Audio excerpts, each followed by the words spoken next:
The River Mease is described as a typical lowland river in that it meanders across the landscape. It suffers from habitat modification and pollution. As well as the physical structure of the river, it's failing for high levels of phosphate and for sedimentation. It was felt important to protect the river, so we're able to look at rivers of this type and find ways to improve and protect their condition. What the Mease means to me is something that sort of meanders through my landscape. I feel very, very attached to it. It's very important that people understand that the River Mease is an important river. It's got the highest designation in the UK. No single sector or organisation can transform a river alone.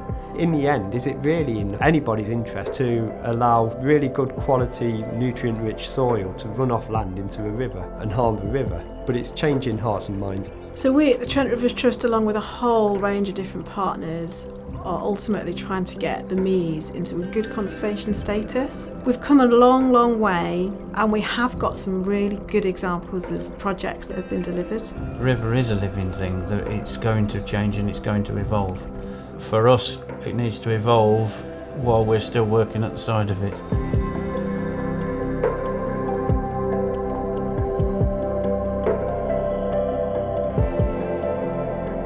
The River Mease is a small lowland river flowing from the East Midlands towards the River Trent. There are quite a few key tributaries. The catchment of the River Mease is largely a rural catchment. It's got an awful lot of farming across the landscape. It does have some towns in it, Ashby-le-Zouch and then Measham, but on the whole there's very much a farming landscape. I'm James Starting. We farm here in Croxall against the lower reaches of the River Mease. We're arable farmers. Family's been here since 1950, so 70 odd years. I've lived here all my life. I think most people see the River Mease as being an idyllic little stream that meanders through lowland countryside, I suppose, which in the summer it is. But in the winter it's a beast of a thing when it's full of water. It's gathering water off a big area. And in places it can be hundreds of metres wide instead of perhaps 4 or 5 metres wide when it's at its lowest level. The river for us is a drainage channel. I understand that a consequence of that is the habitat of the river. For some people the habitat is the most important thing, and for other people the drainage is the most important thing. We need a compromise of both. Well, the Mease was designated in 2005 originally as a site of special scientific interest that then led on to a European designation under the Habitats Directive as a special area of conservation. The original designation was for primarily a small fish, a spined loach. The other species include white-clawed crayfish, the otter and water crowfoot. So the river is designated as a SSSI, but it's actually classified as unfavourable condition, no change. Money has been made available to actually carry out habitat improvement works on the river and trap pollution, and a lot of that work is now underway. There's a number of things that we're trying to achieve.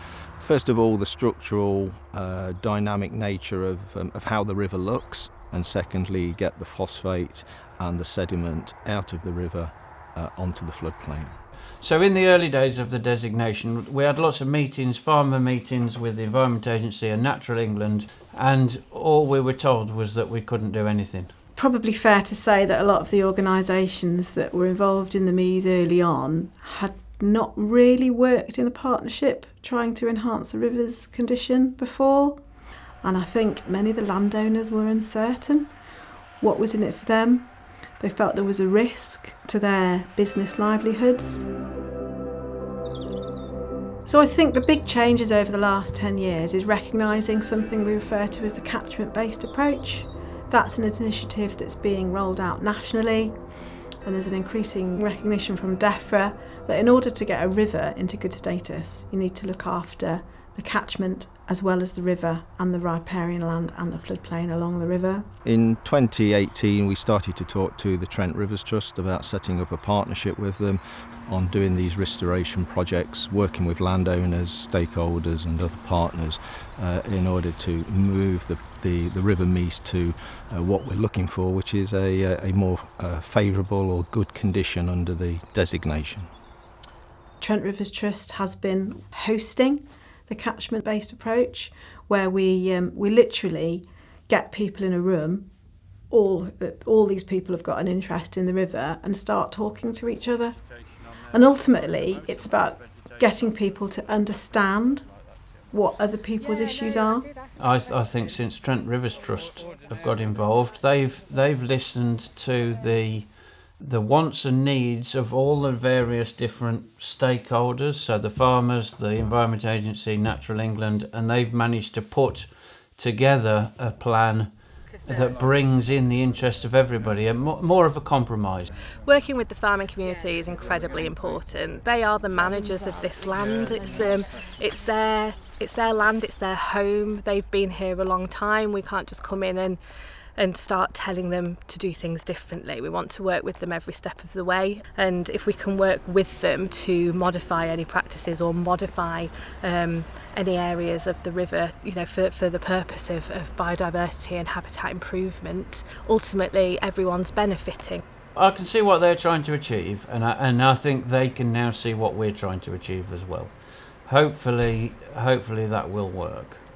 We are going to put some environmental schemes on our fields adjacent to the river, so we will have some grass strips near to the river, which is sort of more what they want anyway. So we have over the recent years been able to invest in both the habitat and the water quality on the river. In particular, habitat-wise, there have been quite a lot of river restoration projects undertaken. We create features in the channel, and those features provide habitat for invertebrates and fish. Now you'll have deep areas and shallow areas, deposition areas, riffles, which is where the gravel settles out, and pools. So creating a whole range of different flow types and channel features on the bed. So the reason we do these is to try to stimulate the river to heal itself. So if we put some of these natural processes in and to start to encourage a bigger variation of flow types, the river will then do that more. Well, in a lot of rivers, and the River Mease is a very good case of this, it's been dredged in the past and over-deepened. So what we're trying to do is reprofile and get that connection with the river and the bank again and the floodplain. So if we can grade the banks into the river, it's great for habitat and for different species. Some of the work that's been done here, this was a very steep-sided bank. The top of the bank was in a similar place to where the bottom is now. It was sort of vertical on this bend. And in taking off this inside bank of the bend, there's a massive amount more volume able to get around this corner. I think it should make a big difference. That's quite a massive difference in volume. We must have nearly doubled the volume that can get around this corner. Well, when the river rises, then it spills out of its confined channel into this sort of floodplain that we've created for it. So you get a lot more storage, so it just slows the flow down. And then suspended sediment gets caught up and drops out, so you got water quality benefits as well. This is a really good example of the sedimentation that happens when the water is slowly receding on one of these reprofiled, better graded banks after floodwater. So we've got a bit of gravel deposition, but here we've got a good mound of sediment that's been deposited. So all of this has come from the river, which is now establishing vegetation on the bank rather than being in the river and adding more phosphate. So in the past, a lot of the natural features would have been removed from the river, so trees that have fallen in or woody material. We have actually put some of that material back in, and we've staked it in so it won't move. That woody material is really valuable as habitat in its own right. You get areas of sediment collecting, but then you get scouring, uncovering gravels. So it's quite a vital habitat to have in a river. Here we've got some wood here being planted in the bank or secured into the bank of the river, and then going into the water. So that's giving an area of shade, a bit of shade, and it also serves to alter the angle of the flow slightly. So there's a piece here that's directing the flow towards the far bank, and a little bit further down you can see there's a piece in the far bank that's directing the water back over to this side again. One of the other techniques we're using is introducing gravel along certain reaches. The two big benefits of gravel is that it reduces the depth of the river. In the past it would have been over deepened, so the bits that have now got gravel in are shallower, but it also creates diversity on the bed itself. We might put gravel in a particular place and it'll get washed downstream and it'll deposit in a much more natural way. Gravels are important as breeding habitat for fish, particularly for the spine loach and bullhead that this river is designated as a SSSI and a SAC for. They're also really important for flow dynamics. They oxygenate the water by the way that the river flows over it. It disperses sediment around it. They also are important for establishing water crowfoot, and water crowfoot is one of the species that the river is designated for. The other big part of the intervention is about water quality. So we are working with landowners to trap pollution before it gets to the river. Look, this is the confluence between the Gilwhisker Brook, which is the river to the north, and the Upper Mease here, and then the join at the confluence, and it becomes River Mease. And this whole site is about 1.7 hectares, and the farmer actually approached us because it just wasn't viable to farm with modern machinery. So on this, because we've got issues with high sediment loading, we're going to actually break out the river, and it's going to come into a series of channels. So it's going to be sort of a braided river system. So as the rivers rise, water will overspill into these various watercourses. So it's going to give us a really rich, varied environment. So now this is being funded by the DCS, the Developer Contribution Scheme. So the idea is to reduce phosphates. So the Upper Mease has quite a high sediment loading. So if we can get that at higher flows to go into this wetland area, and then it can deposit its sediment there, so we're going to really reduce the sediment loading in the river. The elements of the river that we're most concerned about, it's failing for high levels of phosphate and for sedimentation. And this phosphate and sediment comes in from sources either through urban development, from roads and from agricultural land use. And there's an initiative called Catchment Sensitive Farming, which is run by Natural England, and they work directly with farmers on their land holdings and on their farmyards. So there's a big emphasis on trapping the pollution before it gets anywhere close to the river.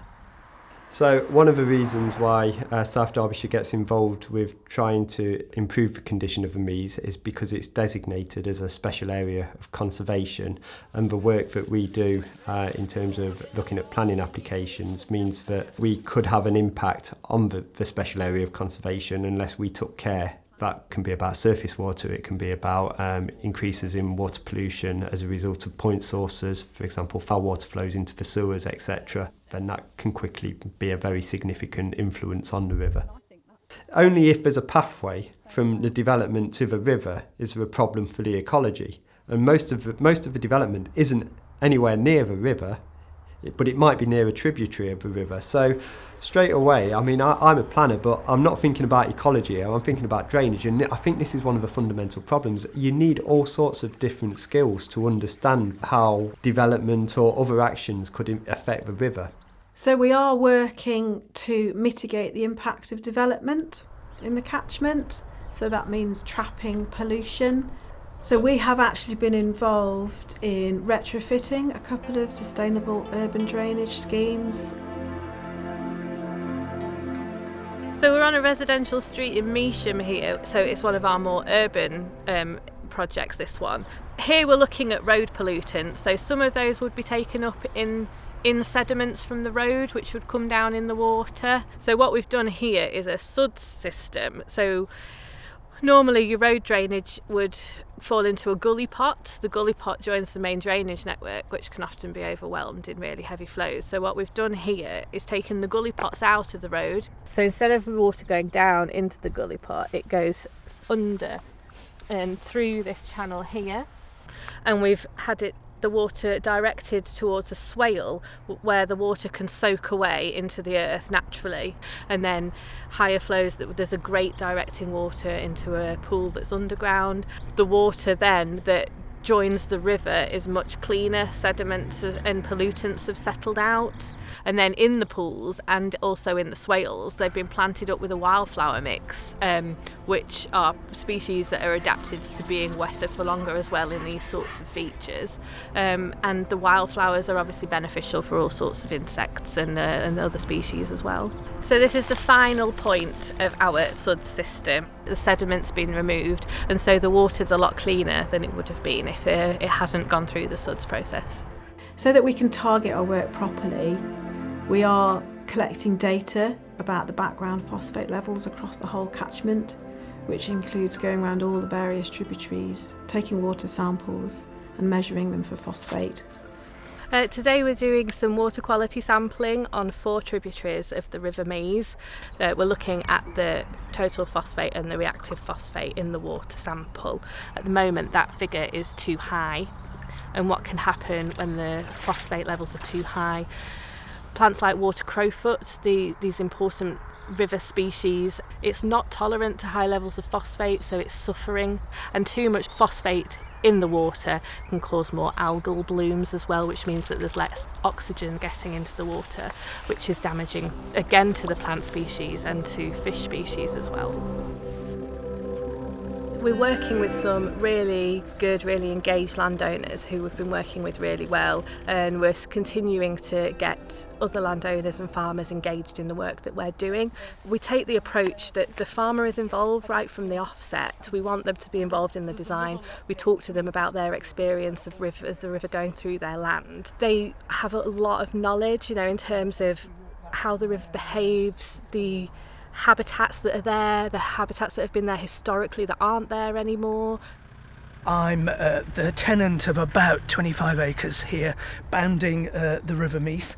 I was born in Eddingale and I'm a parish councillor here. I feel very sort of connected to the place. So Emma from Trent Rivers Trust has visited today to continue a conversation that she and I have been having around works around the river. We plan to do various scrapes, bank enhancements, new planting with a view to enhancing water quality hopefully over time, and looking after those tiny creatures in the river that folks are so worried about at the minute.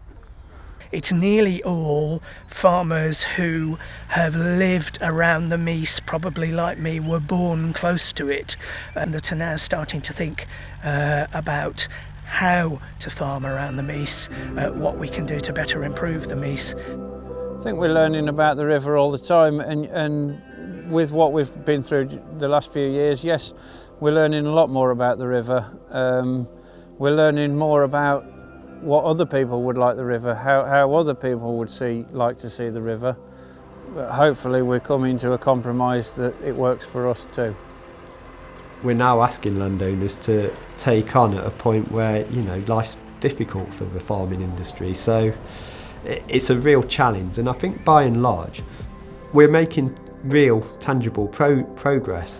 So I do believe the debate has shifted over time, but I think we're a bit like a piece of litmus paper. We're gradually changing the colour up the paper over time nowadays, I think, in terms of understanding why the river is being managed as it is and why things are being asked of them as they are. So I think that is moving. So we are working with a range of different groups and organisations to monitor what we're doing. After all this work has been completed and all the work that's planned, we will expect to see change in the conservation status.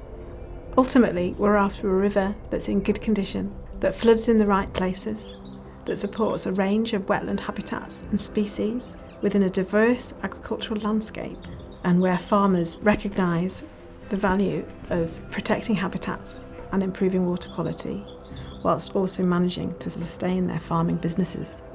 So years ago we'd have come down here now and we'd have seen fish swimming around. The idea is that the quality of the water is getting better for the fish. There's less phosphates in there, so hopefully that'll get the fish stocks building back up again.